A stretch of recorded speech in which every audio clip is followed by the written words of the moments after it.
வணக்கம். இந்த சேனலை பார்ப்பதற்கு முன்பு ப்ளீஸ் லைக் அண்ட் சப்ஸ்கிரைப். நன்றி. மாம்பழம் சின்னத்தை முடக்க நேரிடும்.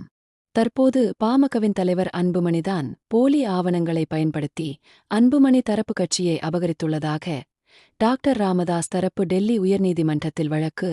தேர்தல் ஆணையத்தை பொறுத்தவரைக்கும் ஆவணங்கள் அடிப்படையில்தான் நாங்கள் முடிவெடுத்தோம் என உயர்நீதிமன்றத்தில் தகவல்.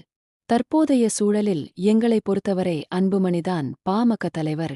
தேர்தல் ஆணையம் உரிய ஆவணங்கள் நீதிமன்ற உத்தரவுகளின் அடிப்படையில் எங்களை ராமதாஸ் தரப்பு அணுக வேண்டும். தேர்தலின் போது வேட்பாளர்களை அங்கீகரிக்கும் கடிதத்தில் இருதரப்பிலும் கையெழுத்திட்டால் என்ன ஆகும்?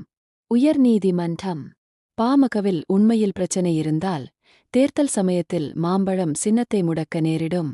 தேர்தல் ஆணையம் எங்களிடமுள்ள ஆவணங்களின் அடிப்படையில் பாமகவிற்கு தற்போது தலைவர் அன்புமணிதான். தேர்தல் ஆணையம்